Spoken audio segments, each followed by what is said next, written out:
Hi friends, welcome to my channel. അപ്പോൾ നമ്മുടെ channel subscribe ചെയ്യാത്തവർക്ക് subscribe ചെയ്യാം കേട്ടോ. അപ്പോൾ ഇന്ന് ഞാൻ വന്നിട്ടുള്ളത് Malayalam season 7 Bigg Boss day 43ൻ്റെ റിവ്യൂ ആയിട്ടാണ്. അപ്പോൾ ഇന്നലെ നമ്മൾ ആദ്യം സ്റ്റാർട്ടൊക്കെ തന്നെ കണ്ടത് നമ്മൾ റന ഫാത്തിമയും ആര്യനും തമ്മിലുള്ള ഒരു ഇഷ്യൂ ആയിരുന്നു.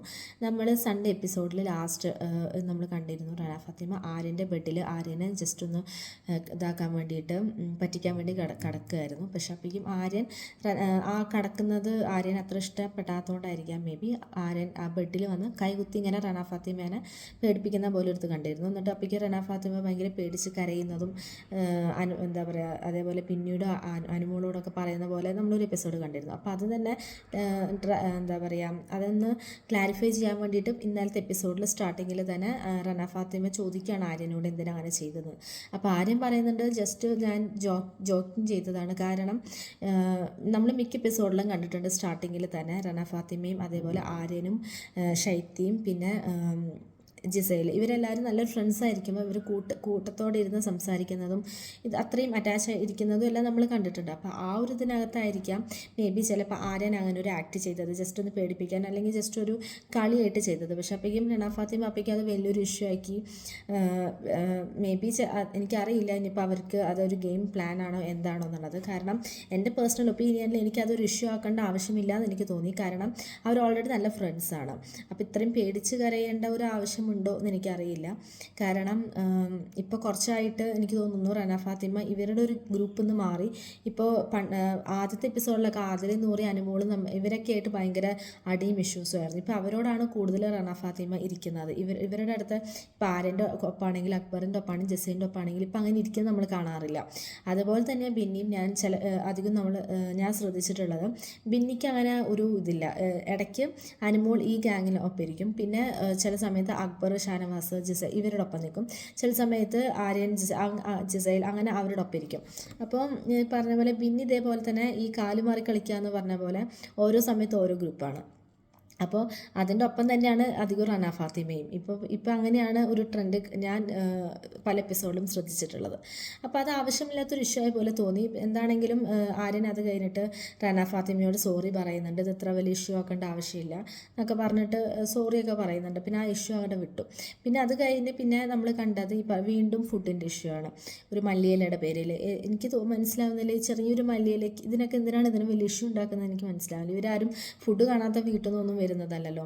ഇത് എന്താ പറയുക, ഇതിപ്പോൾ ഓക്കെ ക്യാരറ്റ് തക്കാളി കഴിക്കുന്നത് പോട്ടെ, ഇതിപ്പോൾ ആരും കഴിക്കാറില്ല സാധാരണ മല്ലിയില തനിയെ. എനിക്കറിയില്ല, ഞാൻ കഴിക്കാറില്ല. ഇനിയിപ്പോൾ കഴിക്കുന്ന ആൾക്കാരുണ്ടാവാം മേ ബി, അതും എടുത്തിട്ട് കഴിക്കുക, അതിനും ഒരു ഇഷ്യൂ. എനിക്ക് തോന്നുന്നു ചിലപ്പോൾ ഈ നവീൻ സ്ക്രീൻ സ്പേസ് കിട്ടാനാണോ കണ്ടന്റ് ഉണ്ടാക്കാനാണോ ഇങ്ങനെ എന്താ പറയുക ഓരോ ഇഷ്യൂ ഉണ്ടാക്കുന്നതെന്ന് എനിക്കറിയില്ല. അപ്പോൾ എന്താണെങ്കിലും അത് ചോദിച്ചിട്ട് ഒബ്വിയസ്ലി ക്യാപ്റ്റൻ വന്നു, കിച്ചൺ ടീമിലെ ആൾക്കാർ വന്നു, എല്ലാവരും വന്ന് ആകെ ഇഷ്യൂ ആയി. അതിൻ്റെ ഇടയ്ക്ക് ഷാനവാസ് വന്നു, കഴിച്ചുകൊണ്ടിരിക്കുന്ന എന്തോ ഒരു മഗ്ഗോ അങ്ങനെ എന്തോ അറിയാതെ കൈ തട്ടി താഴത്തേക്ക് വീണത് പൊട്ടി, അങ്ങനെ ആവശ്യമില്ലാത്തൊരു സീനുണ്ടായി. അത് ആ ഒരു ഇഷ്യൂ ലാഗ് ചെയ്ത് പോയി വരുമ്പോഴേക്കും പിന്നെ വീണ്ടും നവീൻ മിസ്ബിഹേവ് ചെയ്തു. ഷാനവാസിൻ്റെ അടുത്തും അതേപോലെ അഭിലാഷിൻ്റെ അടുത്തും ഇപ്പം ഈ അടുത്തൊന്നല്ല കുറച്ച് എപ്പിസോഡുകൾക്ക് മുമ്പ് ഇങ്ങനെയുള്ളൊരു ഇൻസിഡൻറ്റ് ഉണ്ടായി എന്നൊക്കെ പറഞ്ഞിട്ട് ഷാനവാസ് ആ ഒരു ടോപ്പിക് എടുത്ത് പറയുന്നുണ്ട്.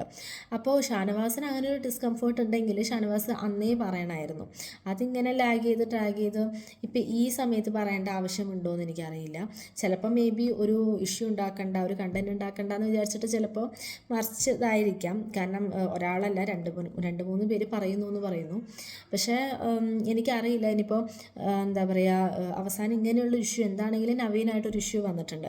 അപ്പോൾ ആ ഒരു ഇഷ്യൂവിൻ്റെ ഒപ്പം ഒരു ഇഷ്യൂവും കൂടെ എക്സ്ട്രാ ഇരുന്നോട്ടെ, ഒരു ബോണസും കൂടെ ഇരുന്നോട്ടെ എന്ന് വിചാരിച്ചിട്ടാണോ ഇനിയിപ്പോൾ നവീനോട് ഇങ്ങനെയുള്ളൊരു എന്താ പറയുക, നവീൻ്റെ അടുത്ത് ഇങ്ങനെയുള്ളൊരു ഇത് ഉണ്ടാക്കിയത്, ഈ ഒരു ഇഷ്യൂ ഇട്ടത് എന്ന് എനിക്കറിയില്ല. നവീൻ ഇവരോടൊക്കെ അഭിലാഷിൻ്റെ അടുത്താണെങ്കിൽ അതേപോലെ ഷാനവാസിൻ്റെ അടുത്താണെങ്കിലും നവീൻ്റെ ആ ചില സമയത്തുള്ളൊരു പെരുമാറ്റം അതേപോലെ ഒരു ബിഹേവിയർ ഒന്നും ഒരു ശരിയായ പോലെ ഒരു ഫീൽ കിട്ടുന്നില്ല എന്നിവർ പറഞ്ഞത്.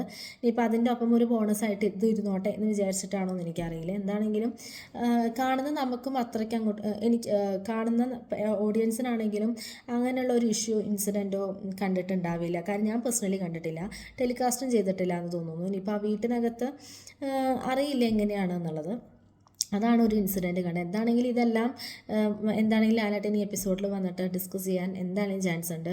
കാരണം ബിഗ് ബോസിൻ്റെ ഒരു പ്രോപ്പർട്ടിയാണ് അവിടെ എറിഞ്ഞ് പൊട്ടിയത്. അപ്പോൾ അതെന്താണെങ്കിലും ഡിസ്കസ് ചെയ്തേ പറ്റൂ. പിന്നെ നമ്മൾ വേറെ കണ്ടത് എന്താ പറയുക, നോമിനേഷനാണ്. ഓപ്പൺ നോമിനേഷനും കുറച്ച് പേര് ചെയ്യുന്നുണ്ട്, കുറച്ച് പേര് ഈ പറഞ്ഞ പോലെ കൺഫെഷൻ റൂമിലും പോയി ചെയ്യുന്നുണ്ട്. അപ്പോൾ ഓൾമോസ്റ്റ് എല്ലാവരും വന്നിട്ടുണ്ട്. പക്ഷെ എന്നാലും ചില ആൾക്കാർ, അനീഷും വന്നിട്ടില്ല, ജിസേൽ വന്നിട്ടില്ല, പിന്നെ എനിക്ക് തോന്നുന്നു ക്യാപ്റ്റനായ ജിഷിയും വന്നിട്ടില്ല. അങ്ങനെ കുറച്ച് പേരൊന്നും വന്നിട്ടില്ല. അപ്പം അങ്ങനെയാണ് എന്താ പറയുക, നോമിനേഷൻ കുറച്ച് പേര് ഇത് ആ നോമിനേഷൻ കഴിഞ്ഞിട്ടും ഈ പറഞ്ഞ പോലെ റന ഫാത്തിമയും ആര്യനും തമ്മിൽ വീണ്ടും ഇഷ്യൂ ആയി. കാരണം ബിന്നി ആര്യൻ്റെ പേര് നോമിനേഷനിലിട്ടു എന്ന് പറഞ്ഞിട്ട് ഈ ഒരു ഇൻസിഡൻറ്റ് കാരണം അപ്പോഴും ഒരു ഇഷ്യൂ ഉണ്ടായി. എന്താ പറയുക, ആ ഒരു ഇഷ്യൂവിനെ ലാഗ് ചെയ്ത് കൊണ്ടുവന്നു.